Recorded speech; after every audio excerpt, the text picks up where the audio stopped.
capítulo 2 de carta de 2 Pedro, e o verso 1 diz assim: E também houve entre o povo falsos profetas, como entre vós haverá também falsos doutores, que introduzirão encobertamente heresias de perdição e negarão o Senhor que os resgatou, trazendo sobre si mesmo repentina perdição. Nós, então, queremos trabalhar combatendo as heresias nos dias atuais, e para isso eu preparei aqui uma introdução que vai trazer assim uma compreensão do contexto que estava o mundo naquela época, onde os apóstolos estavam desenvolvendo o projeto glorioso do Evangelho da salvação. Então veja, quando nós olhamos para a leitura bíblica, e aqui Pedro ele nos faz um alerta que assim como ele estava sofrendo diante de falsos profetas, também de falsos mestres, ele orienta que vai estar havendo continuadamente falsos doutores, que vão falar de maneira para poder introduzir a sua palavra mentirosa, enganosa, e dessa forma vir destruir o projeto de um coração cheio de fé, de um coração com propósito. Então veja, irmãos, na época dos apóstolos, nós podemos ver que assim, o cristianismo ele estava emergindo de um contexto diante de vários desafios. Uns desses desafios sociais, desafios políticos, desafios religiosos. O mundo ele estava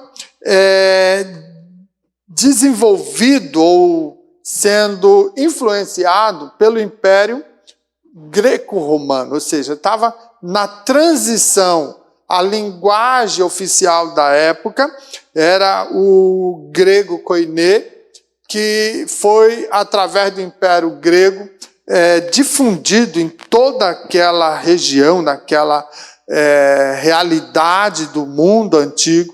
E agora, então, o Império Romano toma conta, e dentro dessa estrutura de impérios, nós vamos ver que havia assim uma pluralidade de crenças, filosofias, e muitas das quais eram contrárias, elas vinham de encontro com aquilo que o Senhor Jesus ensinou.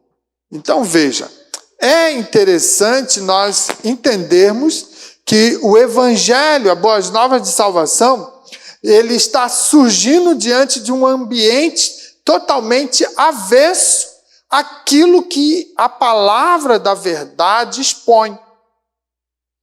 Então, o embate filosófico, o embate contrário às crenças, às religiões, porque naqueles tempos ainda era muito forte a religiosidade e a religião judaica, então o judaísmo tinha peso. Nós também temos que entender que o paganismo ele tinha uma influência tremenda, e também a ação do gnosticismo, que moldava as ideias religiosas daquela época.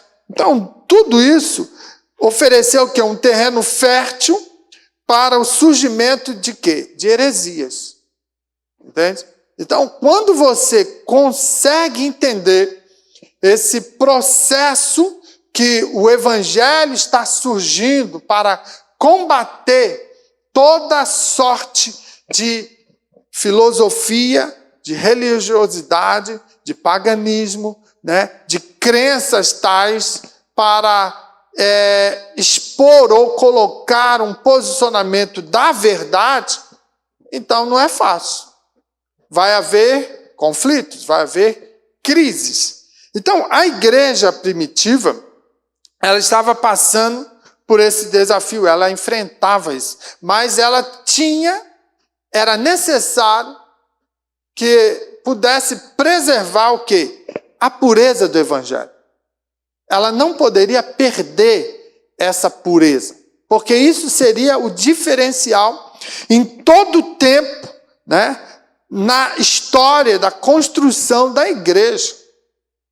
Nós não podemos confundir a igreja daquela época, a terminologia igreja, o conceito de igreja, como nos dias de hoje, que a gente fala em igreja, a gente fala placa tal, placa essa, placa aquela, denominação, né? Pastor líder tal, pastor, né, de grandes cidades que tem templos suntuosos. Ou seja, a igreja hoje, dentro daquilo que nós compreendemos, nos remete à liderança, a denominações e nomenclaturas. Mas na época que estava iniciando a igreja, era um grupinho, era reuniões em casas, era pequenos grupos, muitas das vezes escondidos, porque eram perseguidos. Então veja, a pureza do evangelho estava engatinhando. Jesus já tinha voltado para a glória, e agora cabia aos apóstolos a desenvolver todo o processo daquele período de ensino, de discipulado, que passaram junto com Jesus.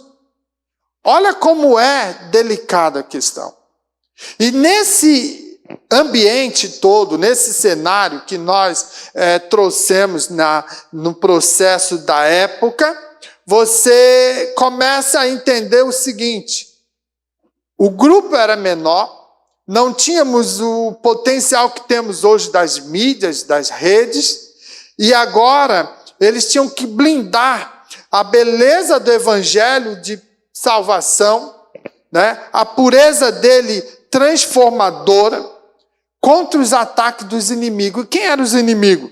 Eram os falsos profetas, eram os mestres que surgiam para distorcer a mensagem do Senhor. Entende? Então veja, naquela época já tinha muita gente contrária, querendo distorcer. Não é bem dessa forma, eles estão inventando, isso é uma seita que está surgindo, é um grupinho que quer vir com ideias diferentes. Então, era uma realidade terrível para eles, mas que era preciso enfrentar.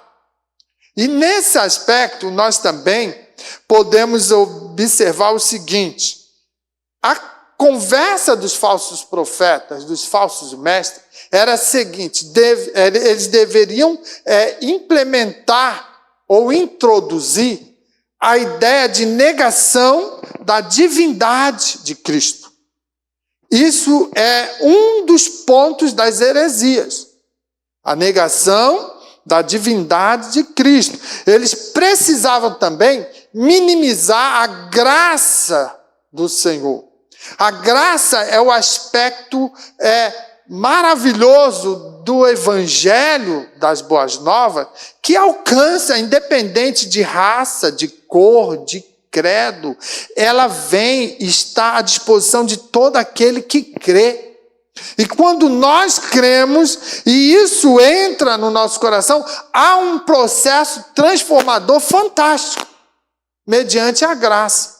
E eles tinham que fazer o seguinte: eles tinham que entrar contrariamente a isso, minimizando, dizendo que não, a graça não é bem assim, não é dessa maneira, né? Introduzindo o quê? Práticas que vinham a desviar o povo da fé genuína. Então, esse cenário, o apóstolo Pedro, Paulo e João, eles dedicaram com muita excelência a exortar os crentes através das suas cartas, que nós chamamos de epístolas, né? Essas cartas eram direcionadas aos grupos de igrejas, pequenos grupos, talvez poderíamos dizer assim, as células que hoje a gente fala, né?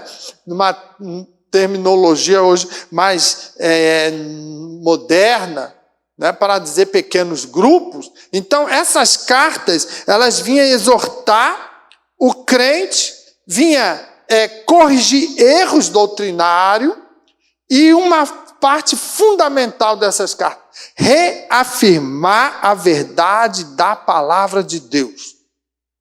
Olha como é importante nós, cristãos, estarmos pautados pela palavra de Deus.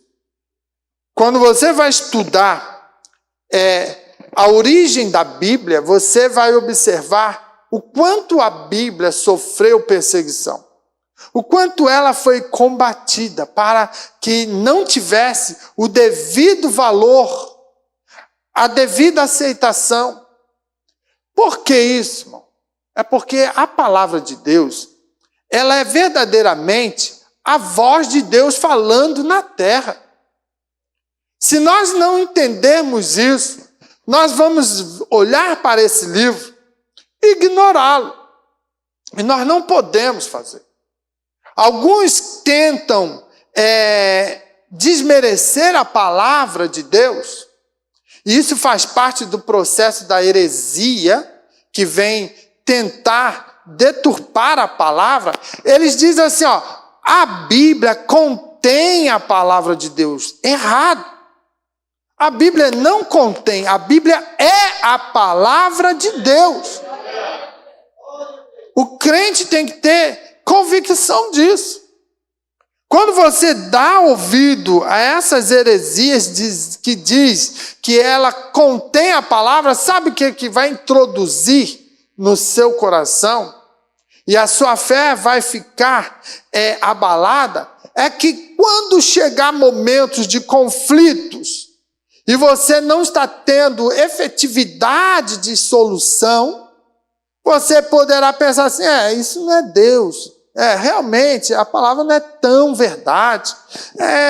Não está acontecendo comigo. Entende? Por quê? Porque você deu ouvido a guardar no coração dizendo que a Bíblia contém a palavra. Quando nós assim pensamos, nós também estamos abrindo margem para entender que, além da palavra de Deus, tem outras modinhas dentro da Bíblia que passa batido, ou seja, fica tranquilo, está ali, não altera, não faz mal. Não, Senhor. Ela é 100% inspirada e divinamente inspirada, e ela é a palavra de Deus. Então, quando eu entendo que ela é a palavra de Deus, quando ela me corrige, eu tenho que entender, Deus está falando comigo. Ele está me corrigindo. Senão posso dizer assim, e o Paulo era um radical, extremista, agora vem aí com essas modas, querendo impor uma ideologia. Já viu algumas pessoas pensar assim? Quando certas doutrinas bíblicas são explanadas dentro do seio da igreja, alguns crentes que são medianos, né? Eu chamo aqueles crentes, né? Meia boca, tá um pé no mundo, um pé na igreja, vive segundo os seus interesses, as suas vontades, segue o desejo carnal do coração. Quando a palavra vai enfrentá-lo e revelar o seu problema, ele diz, o pastor está inventando coisa. Pastor não quer, pastor não gosta de mim, pastor tem bronca. É assim. Por quê? Porque a palavra machuca, gente. Ela fere. Ela precisa tratar. Ela tem que arrancar o cascão do pecado que muitas das vezes está impregnado para poder sarar a alma. Para que haja mudança e transformação na vida do crente, há necessidade de quebrar a barreira da dureza, da incredulidade, a falta de fé. Tem que ser gerada mudança através da palavra. Então, a Bíblia precisa ser pregada. Então, veja, o combate às heresias é tão relevante hoje quanto era naquela época. Hoje nós não podemos passar desapercebido. Isso não acontece hoje. As igrejas estão cheias aí, está cheio de gente pregando, e os evangelhos bom, gostoso, eu me alegro, eu vou para a igreja, às vezes um pouquinho triste, volto feliz, porque alguém profetizou que Jesus me ama. A Bíblia já te fala, meu filho. Não precisa ninguém mais profetizar. Quando eu digo profetizar, não é porque a palavra está sendo pregada. Não, é o dom dos carismas. Que muitas das vezes alguém mete a mão na cabeça do outro e diz, Deus te ama. A Bíblia já diz, porque Deus amou o mundo de tal maneira. Né?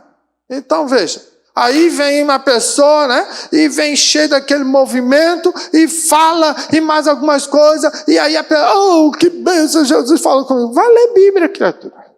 Vai ler Bíblia. Ele vai falar contigo toda hora, todo momento. Mas é muito mais cômodo quando alguém vem e fala no nosso ouvido, e massageia o nosso ego, e blá, blá, blá. Entende? Então, veja, essa condição é importante nós entender que o combate às heresias nos dias atuais é muito importante, assim como era naquela época. O mundo hoje, ele está saturado de ideologias contraditórias e de relativismo, irmão, moral. Entende? Hoje, você às vezes, quando defende uma conceituação de erro, que você aprendeu através da geração do teu avô, do teu pai, alguém diz para você, você está fora, você é quadrado, você está ultrapassado. Hoje não é mais assim. Onde já se viu? O mundo já mudou. A dinâmica do mundo está aí a todo galope, a todo vapor. E você ainda está lá atrás, na época, né? Que falava que não podia. Entende? Isso aí é o relativismo. Tudo é relativo. A verdade dos dias de hoje é relativa, segundo as ideologias desse mundo. Então veja, a igreja, ela sempre e é precisa estar firme na palavra. A igreja deve permanecer firme no ensino bíblico. Modinha não deve ser pregada nos púlpitos. Igreja, às vezes, apanha, mas tem que apanhar pela palavra. Porque a própria palavra, ela vai bater, corrigir e vai curar. Nós não podemos estar utilizando os púlpitos para granjear amigos, para passar a mão por cima das coisas que são erradas à luz das Escrituras. Nós não podemos estar dando mensagens agradáveis aos corações porque o fulano, ciclano, beltrano é o maior dizimista da igreja. A família tal, ela é importante, ela manda. Ei, aqui quem manda é Jesus.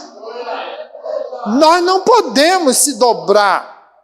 Alguns não gostam do meu estilo de mensagem, porque nós temos que estar pautados na palavra.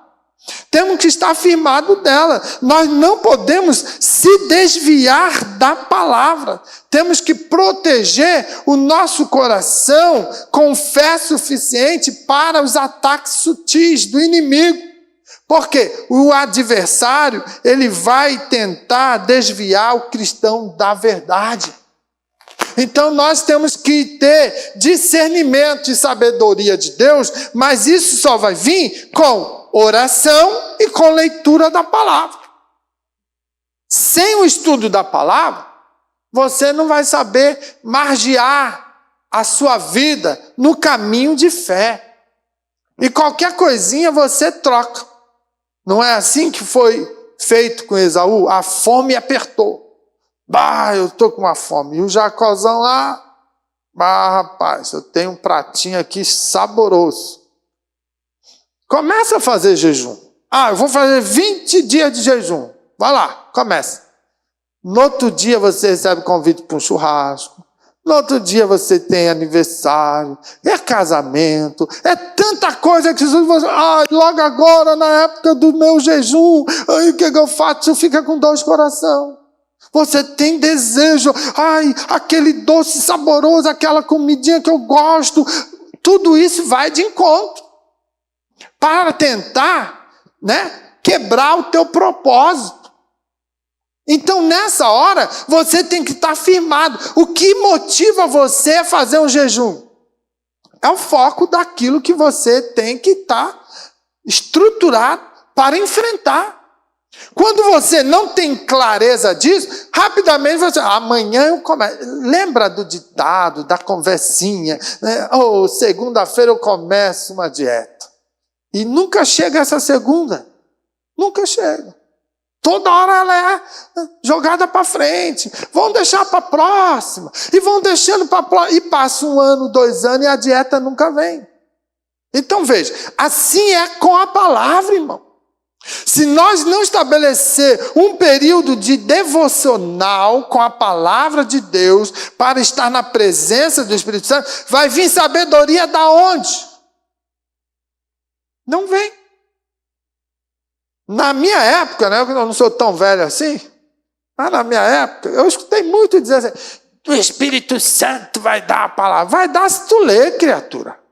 Se tu não ler, não vai ter palavra nenhuma.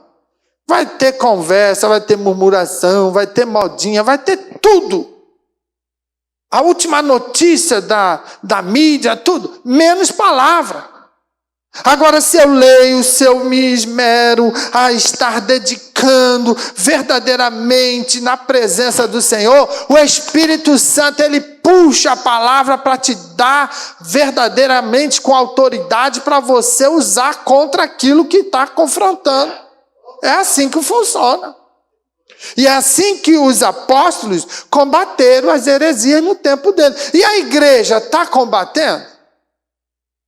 Eu convido você a não perder uma aula do trimestre. Janeiro, fevereiro e março. Venha para a IBD. Nós vamos trabalhar isso, esmiuçar muito esse assunto. Porque a proposta é a apologia da fé, a defesa da fé. É realmente blindar. E hoje você precisa entender que os dias estão nos finais. Os dias estão findando. Jesus está voltando. Não dá de ser crente mediano. Ou você é ou não é. Irmãos, é muito sério. Está estreitando as coisas. É ficar atento e ver o que o mundo globalizado está fazendo. Já está chegando mais uma, epidemia, mais uma enfermidade aí. Parece que já morreu uma aí no Brasil já, resultado desse problema, que já está lá na China, cheio os hospitais. Daqui a pouco vai chegar. E o que é isso? O que a palavra diz a respeito? Ei, nos últimos dias terão enfermidades terríveis. Muitos vão morrer. É a palavra. Não precisa jornal. Não precisa ninguém ficar. É a palavra. Entendeu? Aí o crente não lê e fica com medo. E se eu morrer? Se morrer, vai para a glória, rapaz. Ou para onde tu quer ir? Todo mundo quer céu, mas ninguém quer morrer. Eu acho engraçado isso. Pastor, mas está tão bom. Meu Deus do céu, o mundo está... Irmãos, se nós morrer, nós temos que ir para onde? Para a glória. Agora, se o negócio não está bem resolvido aí, te arruma. Te arruma aí. Deus não falou, Isaías vai lá falar com Ezequias, arrumar casa, porque eu vou levar ele. Então é assim, um dia vai chegar a nossa vez. A única certeza que nós sabemos é que vamos morrer. Isso é uma certeza. Nós vamos morrer. Agora, quem é salvo tem 2 certezas. Se morrer, eu estou com Cristo na glória. Amém? É isso, crentes. Então não precisa ter medo. Entendeu? Então veja, nós precisamos entender que os dias estão mal E essa situação da heresia, ela precisa ser confrontada e combatida. O que é heresias? O termo heresias, no grego, aireses, ele que significa o seguinte: escolha ou opção. Dentro do contexto bíblico, refere-se a divisões ou escolhas que se desviam da verdade revelada por Deus, causando separação, engano entre o povo de Deus. Dentro do hebraico, nós também temos algo semelhante que dá a entender o seguinte: práticas abomináveis ou desvio do culto puro. Então, heresia é escolhas humanas que se opõem à doutrina divina, introduzindo enganos sutilmente e afastando os crentes da verdade de Cristo. É isso. São escolhas humanas que se opõem à doutrina divina. O que é a doutrina divina? É a palavra de Deus. É os ensinamentos bíblicos que são doutrinários. Doutrinários, no caso, são ensinos que constam a verdade, que são a verdade, que ensina a verdade, que proclama a verdade da palavra de Deus. Tanto a Europa, na Ásia ou na África, ou seja, em qualquer lugar no globo, doutrina bíblica, ela é imutável, não muda, não sofre variação e nem deve. Entende? Se você aprender as doutrinas bíblicas em alemão, traduzindo no português, é a mesma que nós ensinamos aqui, não pode sofrer variação.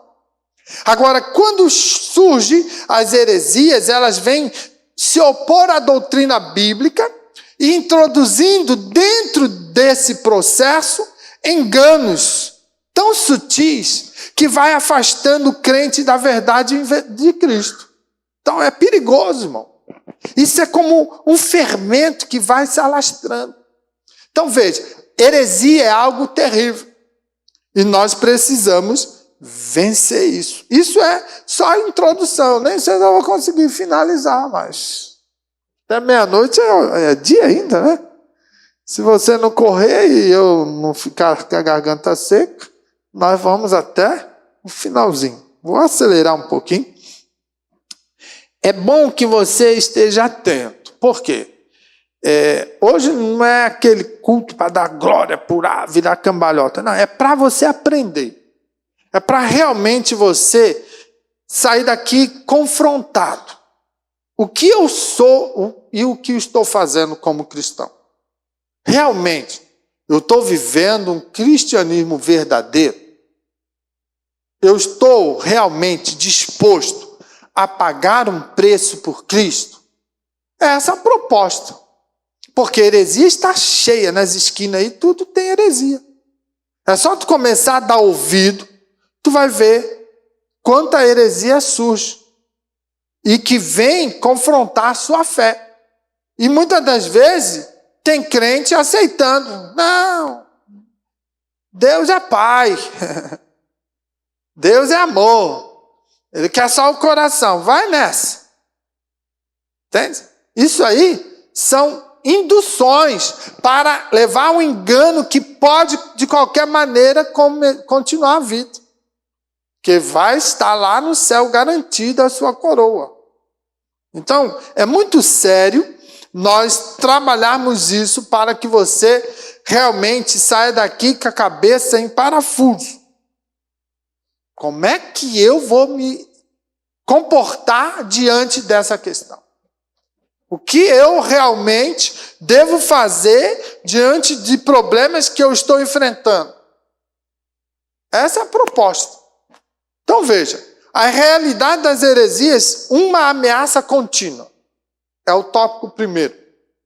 Baseado em João, 1 João 4:1, que diz assim: amados, não creais a todo espírito, mas provai se os espíritos são de Deus, porque já muitos falsos profetas se têm levantado no mundo. Olha aqui o que o apóstolo João traz.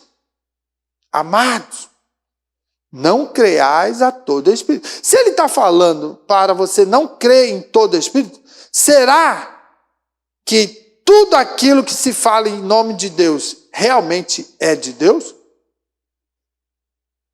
Começa, como se diz aí fora, botar uma pulga atrás da orelha. Opa!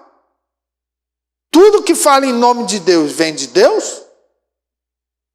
Até que ponto nós podemos ter condições de identificar o que é de Deus e o que não é?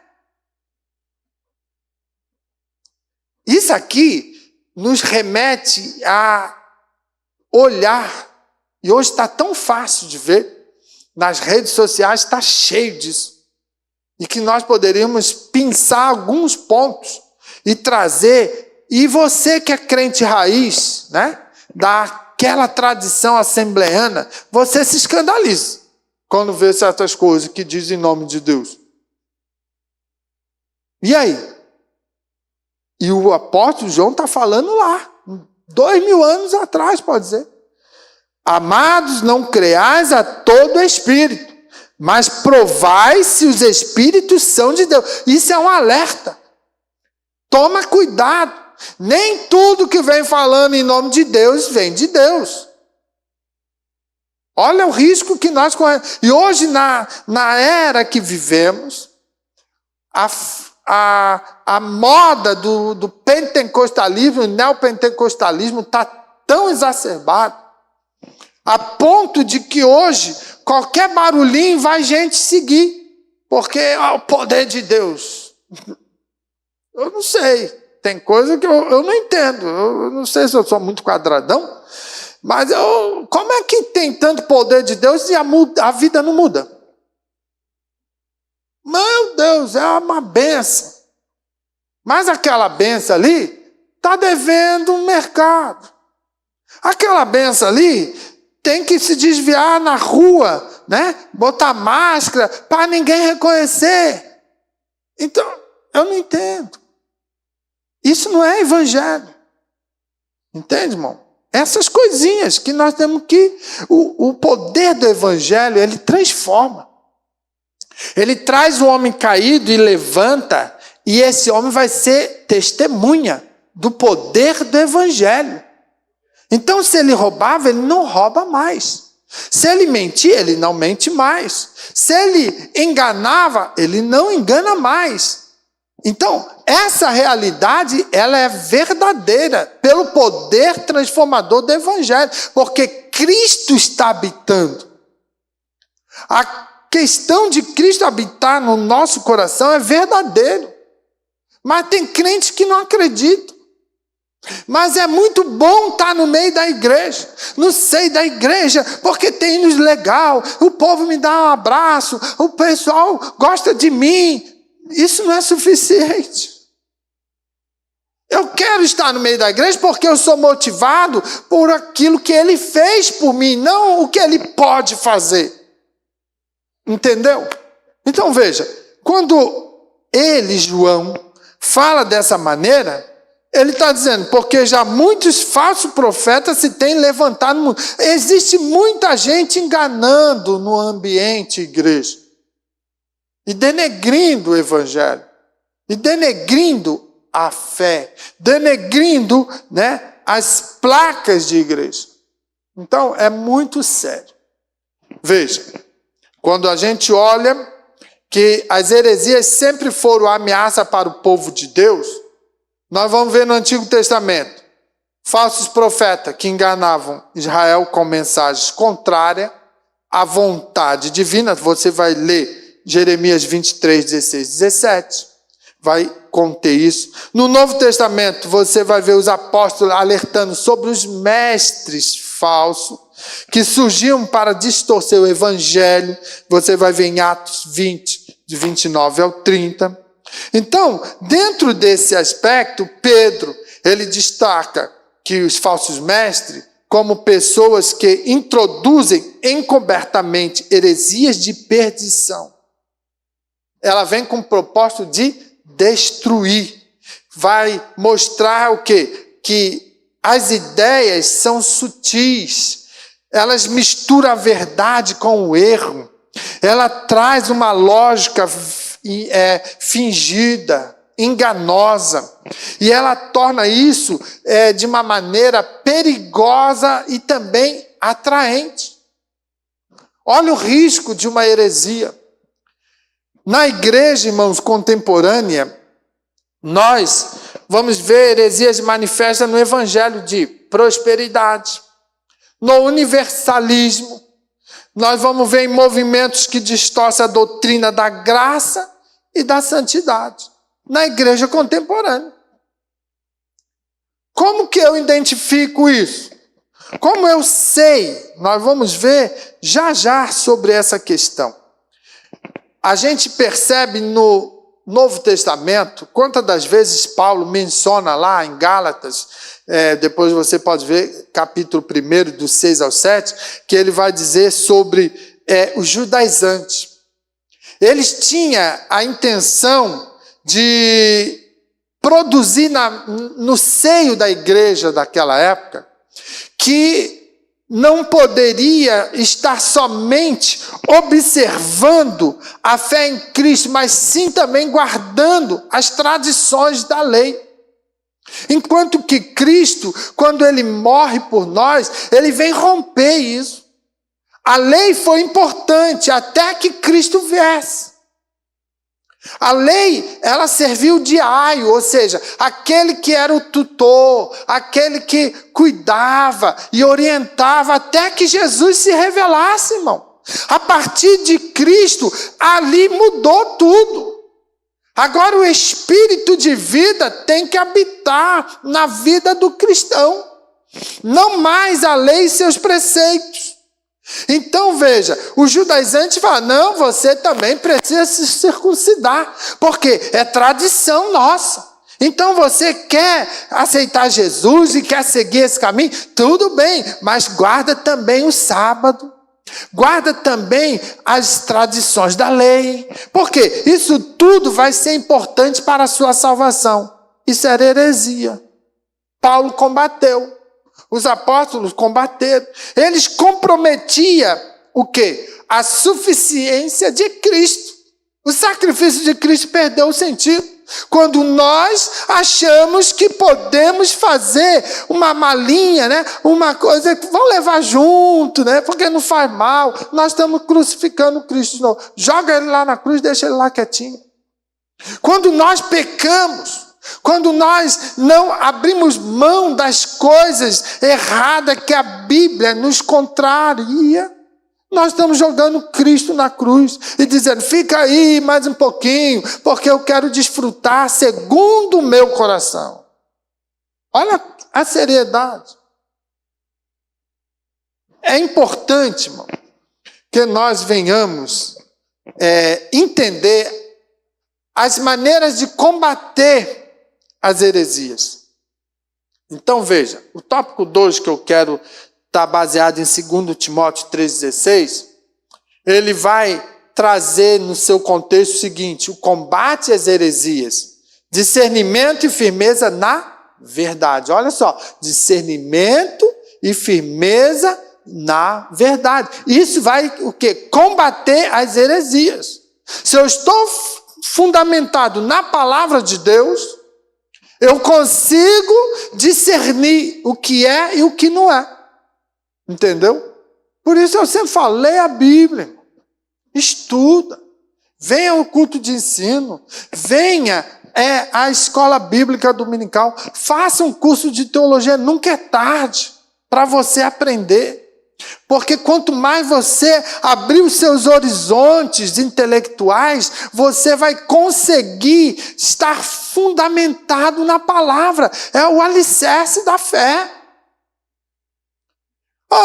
Nunca dá, mas dá tempo para tudo. Dá tempo para ficar na Netflix, dá tempo para ficar no Facebook, dá tempo para ficar no YouTube, dá tempo para ver videozinho curto, dá tempo para contar piada, dá tempo para a rodinha dos escarnecedores, dá tempo para tudo, menos para vir à casa de Deus e esperar aí por 1h30, ouvindo a palavra que vai entrar e vai assentar no seu coração e o Espírito Santo vai trabalhando, vai moldando, vai forjando a sua fé. Jesus não consegue mudar a tua vida se não houver fé. E a fé vem pelo ouvir, ouvir a palavra. Ouvir a palavra não somente pregada, mas lida. Porque quando eu leio, e é bom às vezes você ler em voz alta.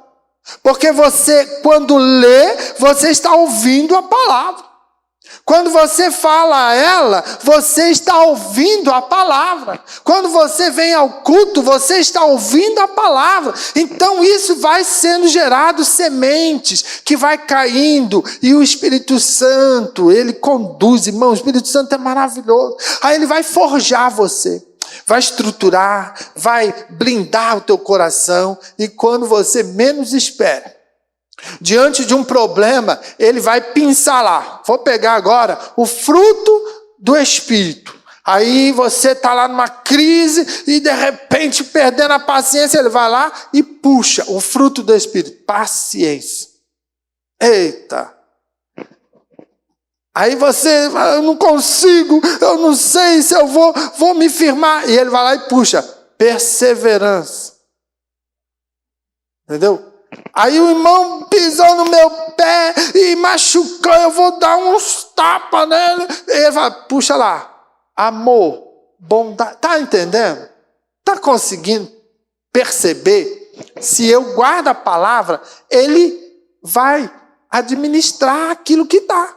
Agora, se eu estou no videozinho, se eu estou na roda da piada, se eu estou vivendo aquela vidinha medíocre, mundana, aí o Espírito Santo fica ali, meu Deus, não tem nada aqui, está difícil. Aí o que é que vai pensar aí? A carne. Aí vai o desejo, a mentira e os frutos da carne. Vai aflorar. Essa é a realidade. Por isso nós devemos estar pautados em Timóteo. Segunda carta a Timóteo 3,16 diz assim, toda a escritura é divinamente inspirada e proveitosa para ensinar, para redarguir, para corrigir, para instruir em justiça. Olha quanta função tem a palavra. Está entendendo isso? Dá para dar um glória aí? Irmão, é sério. Nós precisamos, às vezes, ter aquele culto paradão, assim, só para ouvir. Entende? Só para deixar a palavra confrontar. Nós precisamos. Porque na emoção a gente fala tanta coisa. A gente fala até o que não deve. Porque está impulsionado naquele movimento e daqui a pouco fala assim que Deus, eu te abençoo, Deus. Peraí, acho que eu me engano, entendeu? Porque está envolvido, não está refletindo. Mas quando a gente começa a parar para estudar e refletir, a gente vai descobrindo coisas preciosas. Primeira base que ele traz aqui. A escritura é divinamente inspirada, ou seja, não tem para ninguém, ela vem direto do céu na inspiração, chamando os autores que escreveu e inspirando ele em coisas que eles nem compreendiam totalmente. Ela é inspirada, ela é proveitosa, olha só, uma das funções, para quê? Para ensinar, para redarguir, para corrigir, para instruir em justiça. Ou seja, se você é salvo em Jesus Cristo, você tem que ser justo, meu irmão. Pastor, mas a minha justiça é falha. Lógico que ela é falha. Mas se o Espírito Santo está habitando aí, se tem Bíblia, se tem direção dele, ele vai corrigir essa justiça falha. Ele vai puxar a tua orelha às vezes e dizer, olha, rapaz, para com isso, está sendo injusto. É assim que funciona. Esse é o princípio do Evangelho. Ele precisa ser mudança, transformação. Ele tem que converter. Entende? O teu caminho está indo para um lado, ele te converte e volta para cá. Vem para o lado certo, vai andar justamente na minha presença, dependendo de mim, confiando em mim. sendo instruído por mim. É isso que é o processo. Então veja, quando a gente observa isso, nós conseguimos entender o porquê dos apóstolos, né? Quando combatia as heresias, ele tinha base, ele tinha estrutura onde? Na verdade. Eles ensinavam a verdade com fidelidade à palavra de Deus. Olha a seriedade. Não adianta você querer pregar a palavra se você não vive a palavra. Primeiramente, você tem que viver a palavra. É muito mais fácil você andar na palavra, viver a palavra, deixar que a palavra cuide do teu coração. Quando você vai pregar e anunciar, a palavra é fiel, ela é verdadeira, ela vai ter eficácia. Mas nós temos visto muitos pregadores, muita gente, que gosta de pregar. Irmão, pregar parece que dá um status. Tem gente, meu Deus do céu, ele conversa o culto todo, ele ri o culto todo, ele vai, mas quando chama para pregar a palavra, meu Deus, aí se transforma. E ele fala bonito, e ele diz jargões de palavra e coisa para incentivar, produz emoção, e faz um auê, e mais não sei o quê. Aí daqui a pouco, quando para e vai para o mundão, no dia a dia, no seu trabalho, na correria, não tem nada de palavra. As atitudes do seu comportamento não condiz com aquilo que prega. Engana as pessoas, passa a perna, né? E mente, e faz tanta coisa. E aí? Agora, viva a palavra. Viva ela. Quando você realmente vai ensinar a verdade, é com fidelidade à palavra. Ou seja, ela é a matriz, ela é a guia, aonde você vai estar fundamentado para tirar dali algo que venha edificar vidas, que venha transformar vidas. Então, eles destacavam a importância do discernimento espiritual para identificar o quê? Os falsos ensinamentos. E exortavam os crentes a estudar a Escritura como base da verdade. Por isso, tens que estudar. Tem que ler. Ah, pastor, eu não consigo. Não, para com isso. Não põe justificativas, não põe barreiras. Vai depender de você. Você, no mínimo, faz 3 refeições no dia. Então, tenha uma disciplina e seja motivado de, pelo menos, ter um período de leitura. De preferência pela manhã, a tua mente está mais tranquila. Chegar no final da tarde já está cansado, está verdadeiramente detonado com o dia, aí a leitura não vai fluir. Então é bom ler. Começa lendo os salmos. Começa lendo as partes mais tranquilas. De repente tem que ficar vou ler a genealogia, isso aí não tira proveito nenhum para ti agora. É mais para um entendimento das origens, da onde veio, né, as tribos, da onde veio a estrutura, né, do Cristo, Messias, qual a linhagem. Mas assim, para você hoje estar encarando o mundão, vale a pena pegar os trechos, os livros mais assim, históricos, os poéticos, os profetas. Para quê? Para você fundamentando a tua estrutura de fé. Eles passaram por aquela crise, você vai passar igual. Aí você tem exemplo, tem referência. Poxa, aquele profeta passou por isso, eu também estou sentindo isso na pele, só porque eu sirvo a Deus. Então veja, é importante que você se estruture na palavra. Pedro, por exemplo, reafirmou a autoridade profética da palavra de Deus como luz que alumia em lugar escuro. Olha só.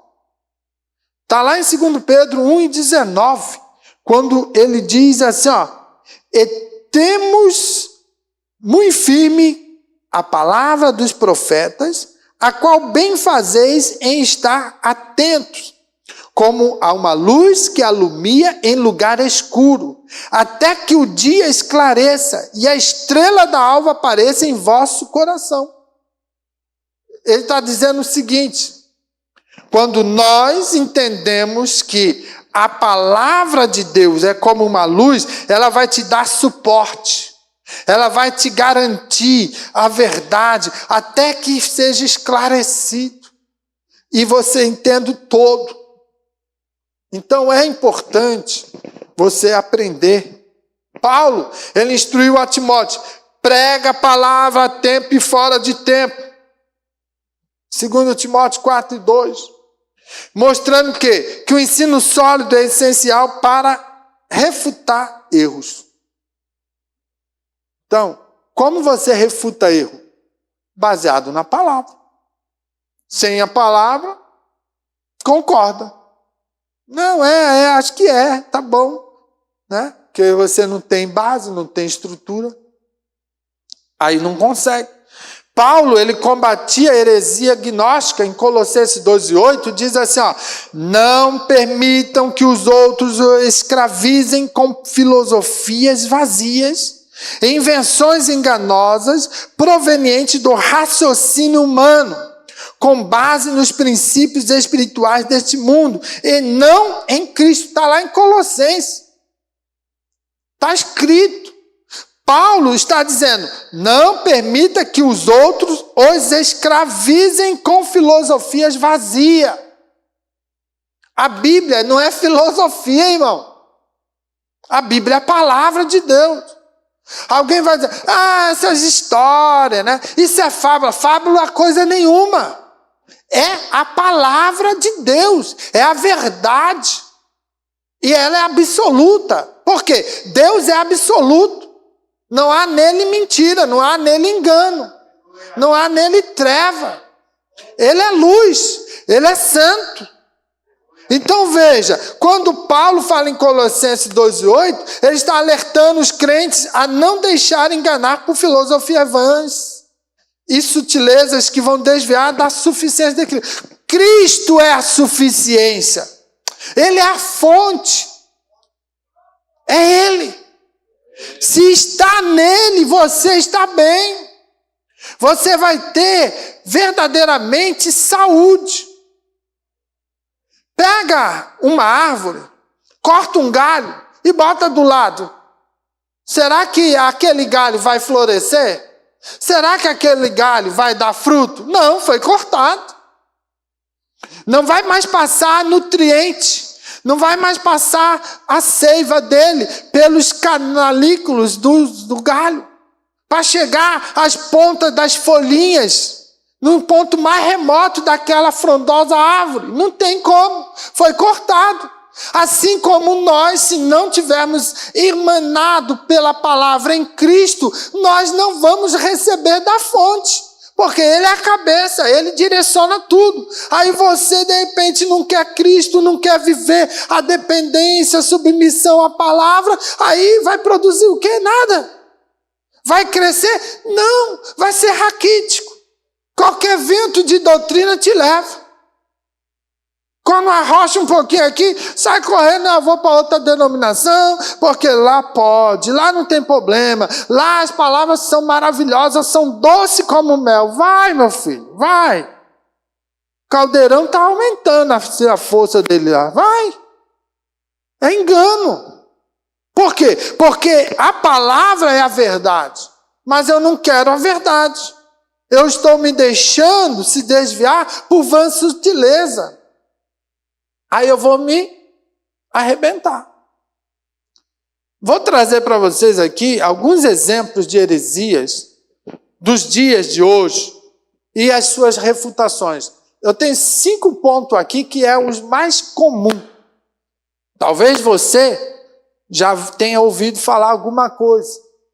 Um deles, que é heresia, teologia da prosperidade. Isso está muito em voga, às vezes, dentro dos nossos cultos de vitória.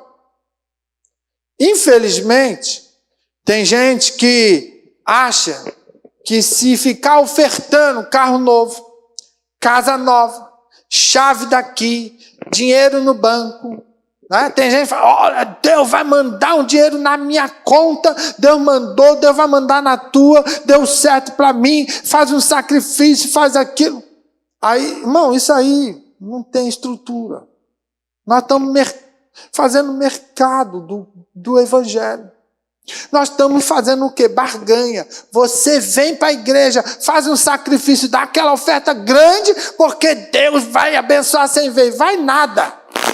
Se Deus não te falou, não te garantiu, não botou no teu coração, não vai abençoar. Porque Ele não faz mercado com as bênçãos dele. A bênção de Deus é real e verdadeira para quem é comprometido. Para quem tem com Ele integridade. Aí anda por aí fazendo bagunça, aí vem para a igreja, dá uma oferta, e aí o pregador, opa, a oferta é boa, Deus te vai abençoar, vai abrir uma porta. Isso é do pregador. Já vi muita gente oferecer isso, prometer e depois ter que sair fugido da cidade, porque não aconteceu, e agora querem matar, querem fazer, eu quero o dinheiro de volta. Então não prega essas coisas.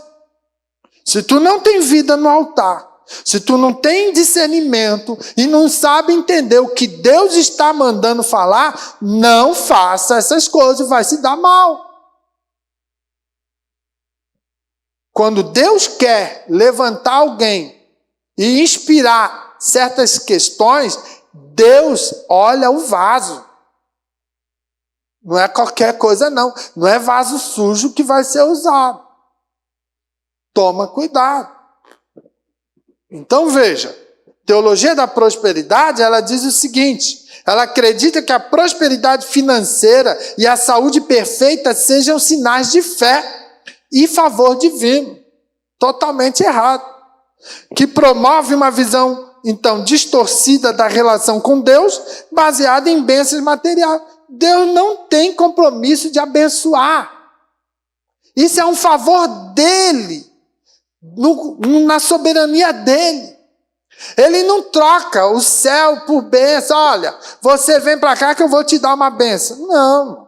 O ato de eu crer no poder da palavra, que ela entra no meu coração, revela minhas misérias, e eu reconheço que eu preciso mudar, e eu entrego meu coração a ele, e sigo verdadeiramente aos pés dele, ele vai me abençoar. O que diz o texto? Entrega o teu caminho ao Senhor, confia nele, o mais ele tudo fará. O anjo do Senhor acampa ao redor daqueles que o temem e o livra. Está vendo a condição? Se pedires com fé, segundo a vontade de Deus, ele concede. Olha a condição, segundo a vontade, não é obrigação. E hoje nós estamos vendo muito isso. Irmão, vem porque vou orar e Deus vai te dar um carro novo. Às vezes pede uma Ferrari. Não tem nem dinheiro para pagar o IPVA e o seguro da Ferrari. Nem sabe quanto faz quilometragem da Ferrari. Quando ele descobrir que com 4 quilômetros por litro, ou 2, ou coisa assim, ele vai falar, eu não quero mais Ferrari. Por quê? O dinheiro, o trabalho dele vai ser só no posto da gasolina. Aí assim, tá vendo a incoerência? E aí fica os crentes bobos. Oh, porque Deus vai me dar e não sei o quê. Aí vai testemunhar que Deus me deu 60 parcelas, pagando 5 anos, gemendo lá, pagando 2, 3 mil reais para ter um carro para dizer que Deus abençoa. Isso é bênção, meu irmão? Para de ser bobo. Para. Quando Deus dá, Ele dá com abundância, segundo o querer dEle. Agora, é mérito seu trabalhar, se esforçar, poupar, administrar e conquistar.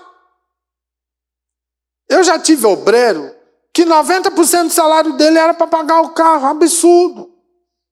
Vivia na miséria. Aí como que eu vou pregar a prosperidade de Deus na vida? Entendeu? Aí vivia pedindo os irmãozinhos, me ajuda, uma cesta básica, não sei o quê. E 90% do salário no carro, para dizer que tinha um carro novo. Irmão, carro é uma segunda família. É só gasto. Entende? É um mal necessário para algumas pessoas. Por quê? Porque precisa trabalhar, precisa do carro. Mas se, de repente, souber administrar, você pode ter o carro zero, o carro do ano. Não é pecado, não. Mas sabedoria de Deus para conduzir aquilo que Deus te dá. Deus faz você granjear e prosperar e crescer se você tiver Ele como primeiro na tua vida.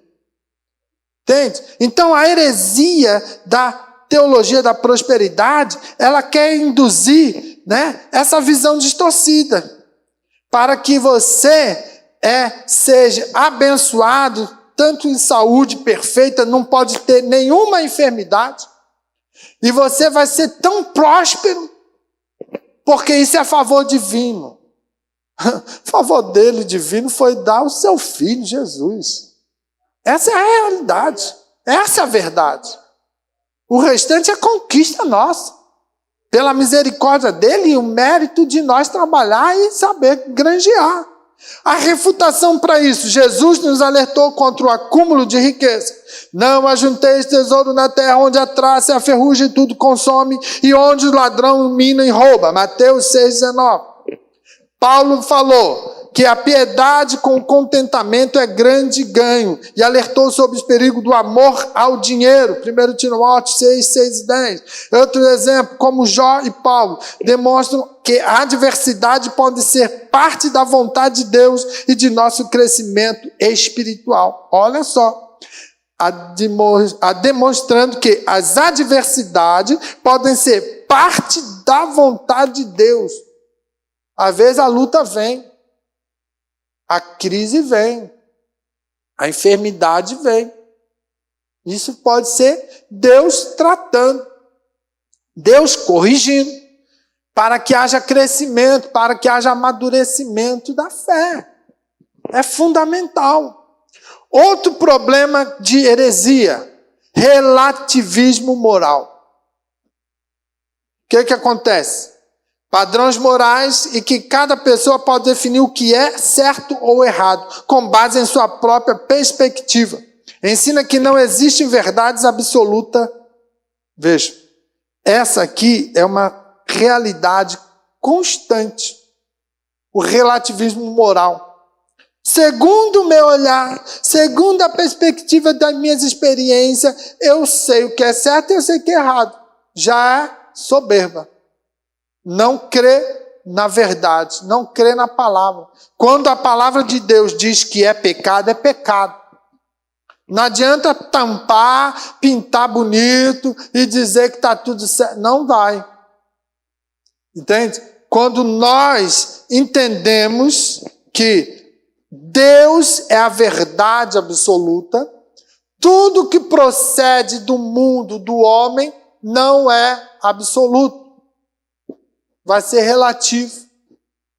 E aí não cabe. Não tem como nós estarmos realmente vivendo essa realidade. Ou você é crente ou você não é. Ou você é servo ou não é. Ou é temente ou não é. A refutação disso está em João 17:17. Deus, ele é a fonte da verdade. Como que é isso? Santifica-os na verdade, a tua palavra é a verdade. Quando Jesus te chama para o evangelho, para seguir a ele está te santificando na verdade, porque ele, Jesus, é a verdade. A palavra dele é a verdade. Então não tem meio termo de dizer, Jesus vai levar em consideração, ele é amor, ele vai ter misericórdia. Não, senhor. Deus não quebra seus princípios. Não quebra. Não se engane. Se você crê que Deus quebra os seus princípios e ele pode mudar a sua verdade, aí o que acontece? Relativismo. Segundo a tua ótica, segundo o teu pensamento, você está influenciando ou sendo influenciado a mudar a perspectiva do olhar de Deus, a sua verdade, e não é. Veja, a Bíblia ensina que os padrões de Deus são imutáveis. Lá em Malaquias 3:6, porque eu, o Senhor, não mudo. Está ali, irmãos. Se ele não muda, por que eu vou ficar dizendo, não, irmão, vamos orar que Deus vai mudar? A Bíblia diz que Deus se move pelas nossas orações, mas não quer dizer que ele muda a verdade. Se nós estivermos dentro da linha de graça dele, ele se move para abençoar, para lutar por nós, para dar livramento, para cortar o laço, para quebrar barreira. Mas se eu ando de qualquer jeito, vivendo uma vida na roda dos escarnecedores, e apelo para Deus, Deus, muda o meu quadro agora? Não muda.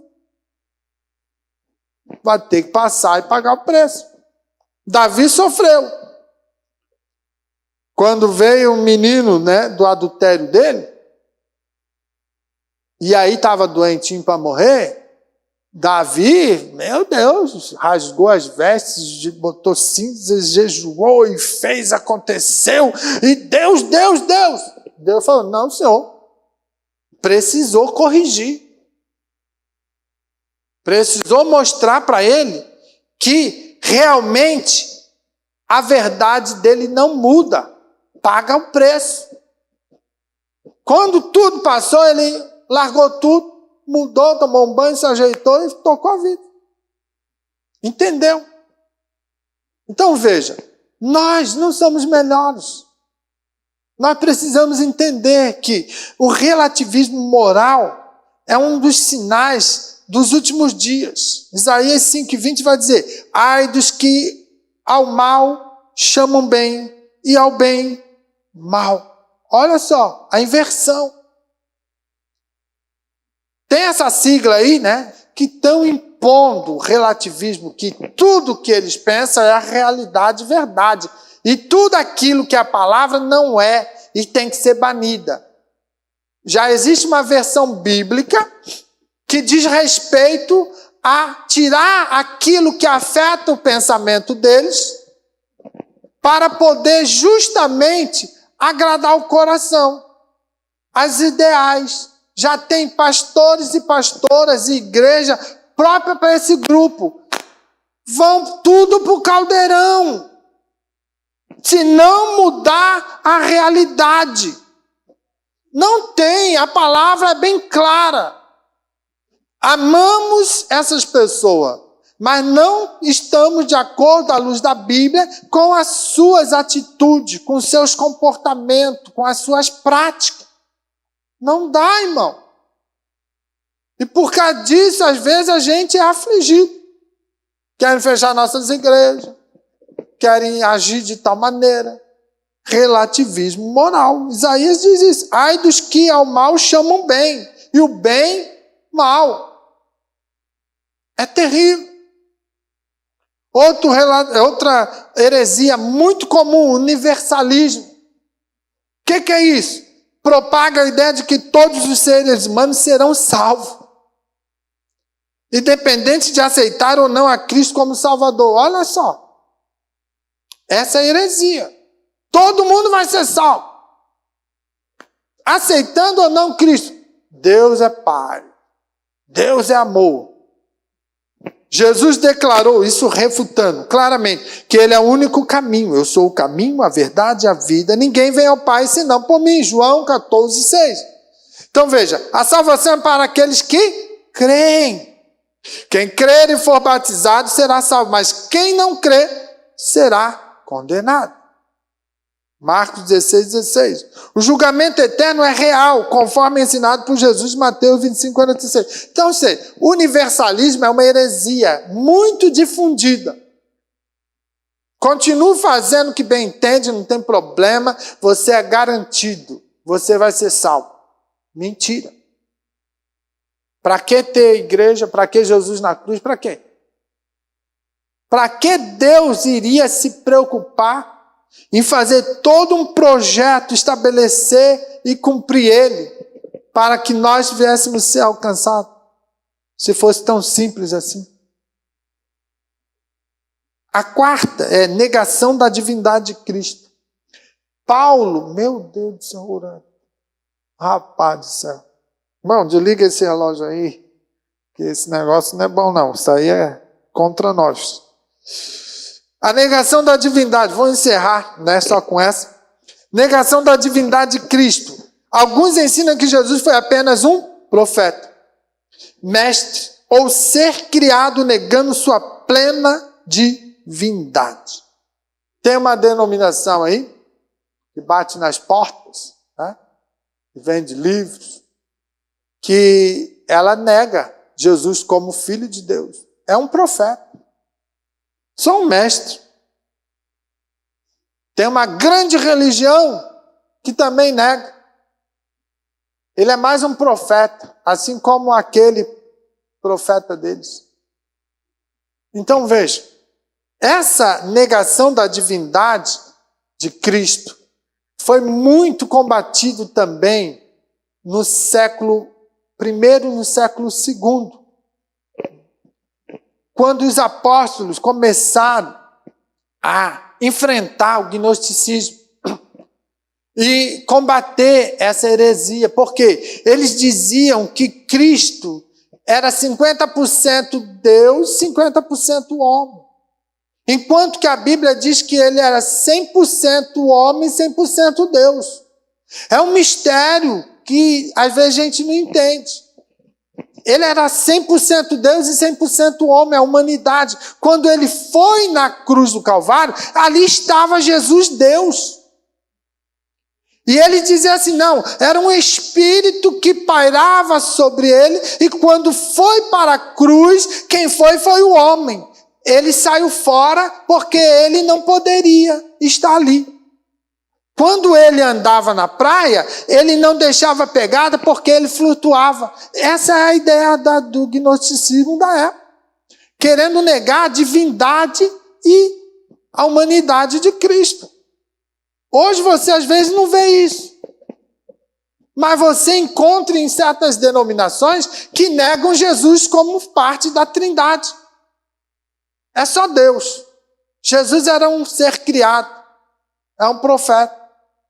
Eles confundem quando eles vê ali, se eu não me engano, em Ezequiel, quando diz as duas estrelas da alva jubilando.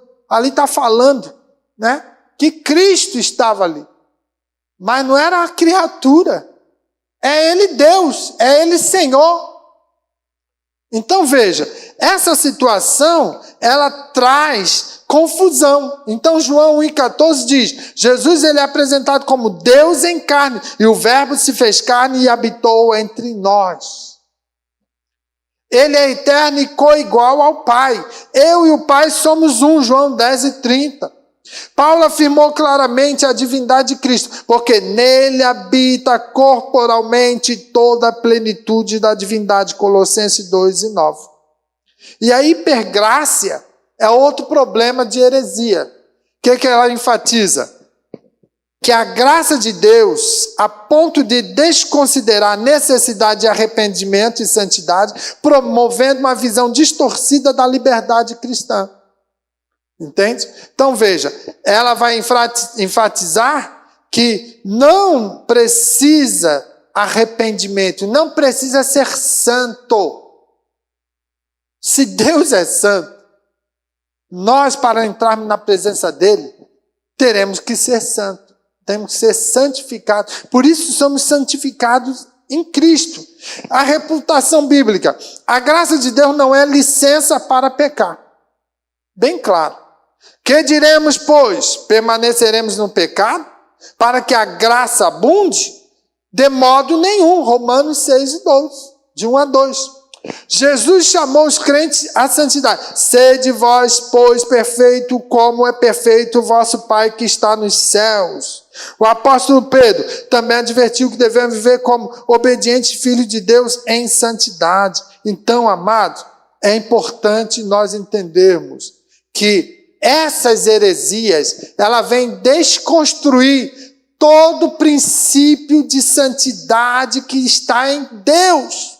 que está em Cristo, que está no Espírito Santo. Então você vai ter céu, pode continuar pecando, pode viver essa situação que está, não se preocupe, não tem que se santificar não. Fica aí, não se arrependa, vai dar tudo certo no final. Vai cair no caldeirãozão e vai arder lá, vai queimar. Não tem meio termo. Deus, Ele é fiel. A sua palavra é a verdade. Então, permaneça na verdade. Fidelidade ao Evangelho. Para encerrar, 1 Coríntios 2:15. Mas o que é espiritual discerne bem tudo. E ele de ninguém é discernido. Amém? Fica em pé, vamos orar. Terceiro ponto seria para a próxima semana, né? Mas é importante que você, irmãos, entenda. Se estiver pautado na palavra, é muito mais difícil você se desviar. Se ela é viva e eficaz, como diz o texto, a palavra é viva e eficaz, mais penetrante que espada de dois gumes, que alcança a divisão da alma e do espírito, discerne as intenções. A palavra é viva. Não é só o livro. É Jesus habitando no teu coração. Ele é a palavra. Como Jesus habitando no teu coração pode sobreviver? Com a palavra. Porque a palavra é o alimento. A palavra é o que vai dar direcionamento à sua caminhada. Então não corra da palavra, viva a palavra, desfrute da palavra, aproveite a palavra. Quando vir à casa do Pai, fale com o Pai. Não fique somente escutando sobre o Pai. Fala com o Pai. Pai é a palavra, Ele é a verdade muda, transforma, liberta, corrige, edifica, redá. É a palavra.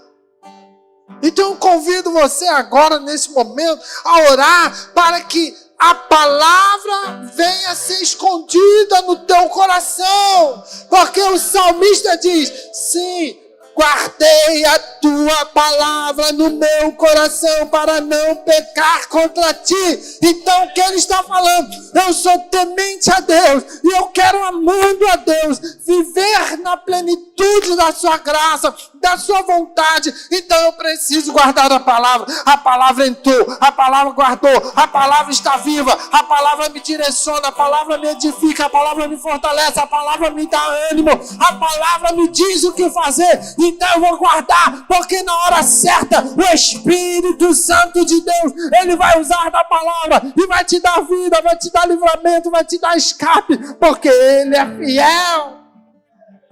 Arabachai de Candarabaçu. Deixa a palavra estar viva. Deixa a palavra moldar a tua sorte. Deixa a palavra conduzir os teus passos. Deixa a palavra trocar a página da tua vida. Viver nessa vidinha de pecado, de iniquidade não compensa. Seja cheio do poder da vida da palavra. Jesus quer habitar no teu coração. Ele é a palavra viva.